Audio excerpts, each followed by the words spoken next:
India में पहले बवाल क्रिएट करो और उसके बाद लेडी कार्ड, विक्टिम कार्ड खेल लो। ये अधेड़ उम्र की औरत आज विक्टिम कार्ड खेल रही है कि मैं महिला हूं, मेरी भी इज्जत है, इतना भला बुरा कहा जा रहा है। भाई जब नीट के बच्चे सुसाइड करते हैं तब वो भी किसी के बच्चे, किसी की बच्चियां होते हैं, उनके बारे में आपने सोचा? जिन मिनिस्टर्स को आप बचाने में आज भी लगी हुई हैं, पूरा मुद्दा जो था आपने उसको डाइवर्ट कर दिया, इतनी इजीली आपने घुमा दिया पूरे मुद्दे को। पिछला वीडियो एक थप्पड़ था जिसकी गूंज इतनी दूर तक गई और जो एक्सपेक्टेड था बिल्कुल वही हुआ। 2 स्ट्राइक्स चैनल पे आई, 3 स्ट्राइक पे चैनल डिलीट हो जाता है। आपने तो ये तक नहीं सोचा कि भाई स्ट्राइक्स से हमारा चैनल जो है, इस पे बच्चे पढ़ते हैं, फ्री ऑफ कॉस्ट पढ़ते हैं, उनका क्या होगा। लेकिन आप क्यों सोचोगे? क्योंकि आपके खुद के बच्चे थोड़ी ना पढ़ते हैं। आपके बच्चे तो इंडिया में नहीं होते। ये देखो, ये हमारे जितने भी नेता, इन लोगों के बच्चे mostly George town university, north west university, Harvard university, university of lead, UK, US, Nirmala Sitharaman, Piyush Goyal, Rajnath Singh, Ravishankar, Smriti Irani, XYZ, किसी भी बड़े नेता को देख लो, किसी भी पार्टी का नेता हो, इनको कोई मतलब नहीं है। इनके बच्चे तो बाहर भेज देते हैं, यहां के जितने बच्चे हैं वो निपटते रहे। अब क्या पंगा था? जो मुद्दा है उससे भटकना नहीं है भाई, बिल्कुल नहीं भटकना। ये लोग भटकाने का पूरा पूरा प्रयास करेंगे।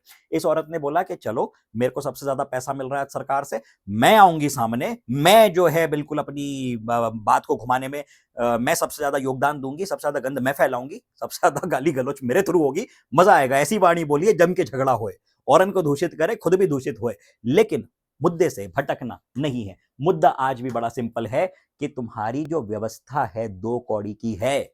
ये ये पत्रकारों से मैं बात कर नहीं रहा हूं, ये गोदी मीडिया, 2 कौड़ी के लोग, इनसे मैं बात नहीं कर रहा, मैं सरकार से बात कर रहा हूं।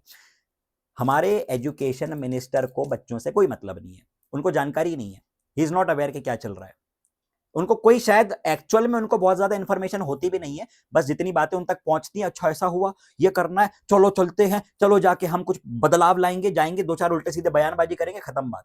सीबीएसई में इतना घोटाला हुआ और क्या किया आप लोगों ने? 2 ऑफिशियल्स का ट्रांसफर कर दिया। वाह वाह, बहुत शानदार, बहुत गजब। अरे भाई, बच्चे इतने ज्यादा परेशान होते हैं कि वो सुसाइड कर लेते हैं। ये क्राइम हो रहा है आपके थ्रू, और उस पर आप क्या क्या एक्शन ले रहे हो? बेवकूफ बनाने वाली बातें हैं ये सारी देश को। ये देखो, ये एक एथिकल हैकर है, इसने एनटी का पोर्टल हैक किया। निसर्ग मात्र 19 साल का बच्चा सीबीएसई का पोर्टल हैक कर लिया। जेडब्ल्यू एडवांस का जब रिजल्ट आया तो पूरा डेटा ब्रीच हो चुका था, मतलब वो भी हैक हो गया था, पूरी इंफॉर्मेशन निकल गई। अब हमारे टॉप ब्रेन्स की कॉन्टेक्ट डिटेल्स, उनके नंबर, उनकी पूरी डिटेल, उनके एडमिट कार्ड, रोल नंबर, किसी के भी पास पहुंच सकते हैं इतनी इजीली। ये तो आपकी व्यवस्था है। आइए चर्चा और आगे बढ़ाते हैं, अभी बात खत्म नहीं हुई है। अभी देखो हुआ क्या है, मुद्दा क्या था। नीट बैक टू बैक तीसरी बार लीक हुई।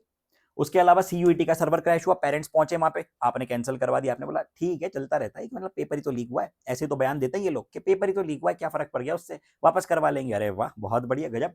सीबीएसई का ओएसएम इशू था कि बच्चा एक्सपेक्ट कर रहा है मेरे जेडब्ल्यू में इतने अच्छे नंबर है, कुछ बच्चों के नीट में इतने अच्छे नंबर है, बोर्ड में वो लोग फेल हो रहे हैं, ये कैसे पॉसिबल है? इस पे कोई प्रॉपर आंसर नहीं आया। जेडब्ल्यू मेन के आंसर की इस बार फिर गलत दी, जेडब्ल्यू एडवांस में डेटा ब्रीच हो गया। अब ये इतनी सारी बातें थी कि यहां से बड़े स्ट्रॉन्ग ग्राउंड बन रहे थे कि एजुकेशन मिनिस्टर को रिजाइन देना चाहिए, और बिल्कुल देना चाहिए, ह्यूमन ग्राउंड्स पे दे देना चाहिए उनको तो, कि भैया उनके जो है राज्य में, मतलब उनके अंडर में 65 से ज्यादा मेजर लीक्स हुए हैं, 70 से ज्यादा कंफर्म लीक्स, एक 1.7 सीआर स्टूडेंट्स अफेक्ट हुए हैं पिछले 7 सालों में।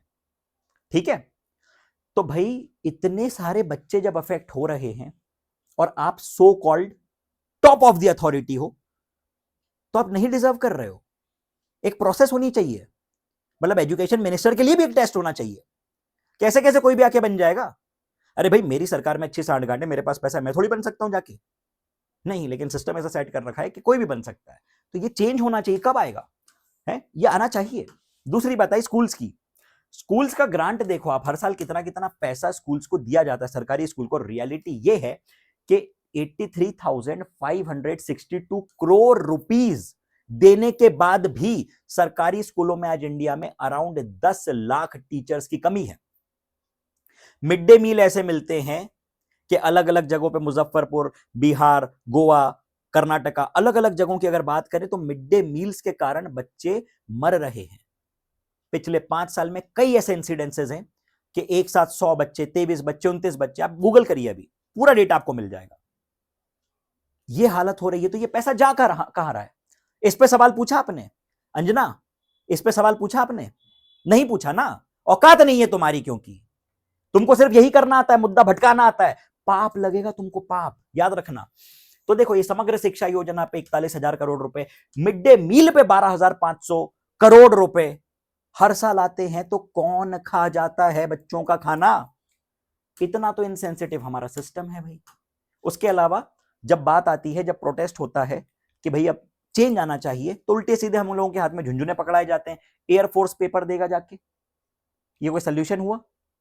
याद रखना, लॉ ऑफ कर्मा, जब जब कोई चीज काम नहीं आती ना, तो लॉ ऑफ कर्मा काम में आता है। अब तुमने तो 2 कौड़ी का टीचर्स को कह दिया, लेकिन फिर भी मैं चाह के भी उतनी गंदी भाषा का प्रयोग नहीं कर पा रहा हूं, क्योंकि ये एथिक्स है, ये मेरे मॉरल्स है। मेरी इच्छा हो रही है तुमको गालियां दूं, पता है, मैं लिटरली चाह रहा हूं कि तुम सबको गालियां दूं, खड़ा करूं शाम को, तुम्हारी फोटो लगाऊं और गंदी गंदी गालियां दूं, लेकिन निकल नहीं रही है। एक उम्र का लिहाज हो जाता है ना, सीखा है हमने यही, वरना कसम से मैं ऐसी ऐसी गालियां देता ना तुमको। ये लॉ ऑफ कर्मा देखो कि ये जो औरत है, ये जिस कंपनी में काम कर रही है, ये आज से 10 साल पहले 23% मार्केट शेयर लेके बैठी हुई थी, और आज 13% इसका मार्केट शेयर है। 100 करोड़ के प्रॉफिट से 13 करोड़ के प्रॉफिट पे आ गई है। Now Gen Zs, let's make a big move, let's boycott these चाटुकार्स, लेट्स बॉयकॉट दीज पीपल जो अपने दीन ईमान भेज देते हैं। ये अपने सिर्फ खुद के कुछ चंद टुकड़ों के लिए ऐसे कुत्ते बन चुके हैं ये लोग कि मालिक इनको बोटियां डालेगा और ये कहीं पे भी दुम हिलाएंगे, जाके पांव चाटेंगे। एक करारा थप्पड़ अब हम लोगों को देना, ये सारी चीजों को बॉयकॉट करो। हैशटैग बॉयकॉट दलाल मीडिया, ये ट्रेंड होना चाहिए। इसने बोला था ना हैशटैग बॉयकॉट, क्या बोला था इसने? Coaching mafia. अरे भाई मेरा एक सिंपल सा आर्ग्यूमेंट है, कोचिंग सिस्टम से प्रॉब्लम है, बचपन से सुनते आ रहा हूं। जब मैं कोचिंग जाता था पढ़ने, तब भी मैं ही सुनता था कि कोचिंग सिस्टम से प्रॉब्लम्स है। तो ये बंद क्यों नहीं हो रही है कोचिंग्स? मतलब तुम्हारे पास पावर है ना, प्राइम मिनिस्टर है, एजुकेशन मिनिस्टर है, डिफेंस मिनिस्टर है, इतने सारे चाटुकार पत्रकार है, बंद करवाओ ना कोचिंग को, ताला लगवाओ, मैं पहला ताला लगाऊंगा, चलो। औकात नहीं है तुम्हारी। कोटा पूरा शहर बसा हुआ है कोचिंग्स के कारण, फालतू की बातें करते हो। इतनी बड़ी इंडस्ट्री बन चुकी है, तुम्हारी सबसे ज्यादा पैसा कौन लेता है? कोचिंग से इतना जो टैक्स मिलता है, कहां जाता है वो? बताओ। फालतू बातें मत करो, मुद्दे से भटकाओ मत लोगों को। लोग बड़े इनोसेंट है हमारे नेशन में, उनको बेवकूफ मत बनाओ। You can fool some people some time, but not all people all time. Remember, जो गलत है उसको गलत बोलो भाई, जो सही है सही बोलो। आप लोग जर्नलिस्ट हो, आप आपका काम करो, आपको रिस्पेक्ट मिलेगा। आप आपका काम ना करो, है ना, आप जाके गू खाओ मार्केट में, उसके बाद आके जो है आप सोचो कि अब हमको बड़ी इज्जत मिलेगी। ऐसा नहीं होता है, ऐसा नहीं होता। चलिए, hashtag boycott Dalal media. Thank you, जय हिंद, जय भारत।